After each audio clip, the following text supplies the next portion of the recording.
सूरज एक शाम अपनी बिल्डिंग की छत से पार्क में गोल्फ खेल रहे लोगों को दूरबीन से देख रहा होता है। तभी उसकी नजर मोनिका पर पड़ती है। मोनिका और राहुल दोनों गोल्फ खेल रहे होते हैं। गोल्फ खेलते खेलते शाम से रात हो जाती है। तभी राहुल अपने हेल्पर को 500 रुपए देकर वहां से जाने को कहता है। सूरज अपनी बिल्डिंग से ये सब देख रहा होता है। गार्ड के जाते ही राहुल और मोनिका एक दूसरे के काफी नजदीक आकर गोल्फ खेलने लगते हैं। तभी सूरज के पीछे से एक आवाज आती है और सूरज घबराकर दूरबीन नीचे कर लेता है। इतनी ही देर में राहुल और मोनिका गोल्फ कोर्ट से गायब हो जाते हैं। सूरज समझ जाता है कि मोनिका और राहुल घपाघप करने गए हैं। सूरज भागकर पार्क की दीवार के पास जाता है। वहां वो देखता है कि मोनिका का पति उसे लेने आ जाता है। तब तक मोनिका और राहुल अपना काम कर चुके होते हैं। तभी मोनिका राहुल को बाय बोलकर अपने पति के साथ चली जाती है। अगले दिन सूरज फिर दूरबीन लेके मोनिका और राहुल को देख रहा होता है। राहुल रोज की तरह आज भी गार्ड को 50 रुपए देकर भेज देता है। गार्ड के जाते ही मोनिका और राहुल गोल्फ को वहीं छोड़कर झाड़ियों की तरफ चले जाते हैं। सूरज को पहले से ही पता होता है कि ये दोनों रोज रात को यहाँ घपाघप करने आते हैं। मोनिका और राहुल के रसीले काम को देखने के लिए सूरज भी चुपके से वहां चला जाता है। इसे वहां सूरज झाड़ियों में छुपकर मोनिका और राहुल का वीडियो बना रहा होता है। सूरज को पता होता है कि मोनिका का पति बहुत अमीर आदमी है, इसलिए वीडियो बनाने के बाद जब मोनिका और राहुल की घपाघप पूरी हो जाती है तब सूरज उनके सामने एक आवाज करता है। वो आवाज सुनकर मोनिका सूरज को देखकर जोर से चिल्लाती है। तभी सूरज वहां से भागना शुरू करता है। राहुल भी सूरज के पीछे बिना कपड़ों के भागता है। सूरज पार्क की जाली को खोलकर वहां से निकल जाता है। अगली सुबह जब मोनिका उठकर अपने बैल्कनी में आती है तो वो देखती है कि सूरज उसके घर के सामने वाली बिल्डिंग के छत पर खड़ा है। सूरज को वहां देख मोनिका चौंक जाती है। तभी सूरज अपने फोन से मोनिका के घर के लैंडलाइन पर कॉल लगाता है। मोनिका तेजी से अपने रूम में भागकर जाती है। सूरज मोनिका को शहर से बाहर एक सुनसान जगह पर मिलने बुलाता है। मोनिका सूरज से कहती है 5 लाख ले लो और वो वीडियो डिलीट कर दो। सूरज चुप रहता है और कुछ नहीं बोलता। मोनिका 5 लाख से 50 लाख तक का ऑफर देती है, फिर भी सूरज कुछ नहीं बोलता। तभी मोनिका सब समझ जाती है और सूरज से कहती है तुम बद्दा हाथ डालने के फिराक में हो, पर मैं ऐसा होने नहीं दूंगी। तभी सूरज गाड़ी से निकलकर जाने लगता है। ये देखकर मोनिका भागकर उसे रोकती है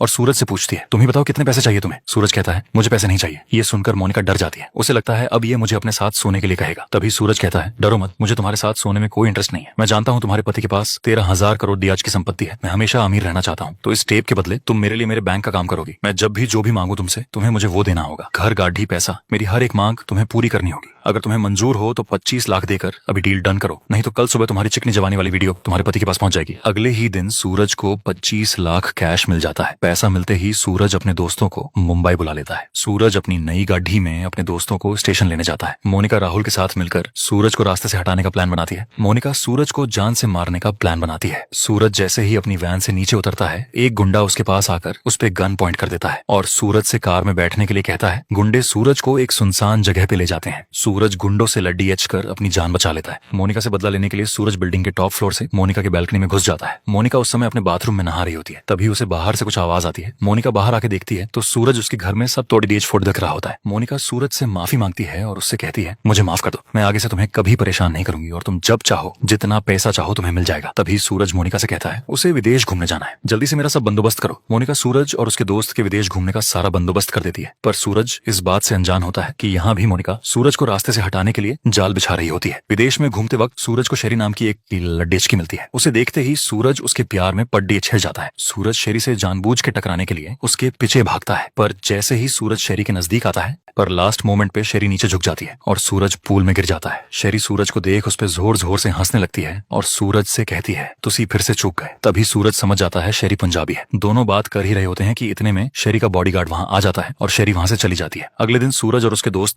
जंगल सफारी के लिए जाते हैं। उनके साथ शेरी भी वहां आई होती है। वो लोग एक शेर को हिरण पर हमला करते हुए देख रहे होते हैं और तस्वीरें ले रहे होते हैं। ये देखकर शेरी दुखी होकर जीप में बैठ जाती है। तभी सूरज शेरी से पूछता है क्या हुआ तुम्हें, नहीं देखना? तो शेरी कहती है मैं किसी को मरते हुए नहीं देख सकती, मुझे खून खराबा पसंद नहीं है। शेरी सूरज से कहती है काश मैं इस बॉडीगार्ड से छुटकारा पा सकती। इतनी ही देर में बॉडीगार्ड सूरज और शेरी के बीच में आकर बैठ जाता है। अगले दिन सूरज अपने दोस्त को साथ मिलकर बॉडीगार्ड को फंसाने के लिए एक फटाका माल उसके पास भेजता है। बॉडीगार्ड लड़की को देखकर पिघल जाता है और उसकी लेने के लिए उसके साथ कमरे में चला जाता है। लड़की बॉडीगार्ड को बेड से बांध देती है और वहां से चली जाती है। सूरज जब शेरी से कहता है कि अब तुम्हें बॉडीगार्ड तंग नहीं करेगा, वो खुश होकर सूरज को गले लगा देती है। सूरज और शेरी दोनों साथ में समय बिताते हैं और दोनों को एक दूसरे से प्यार हो जाता है।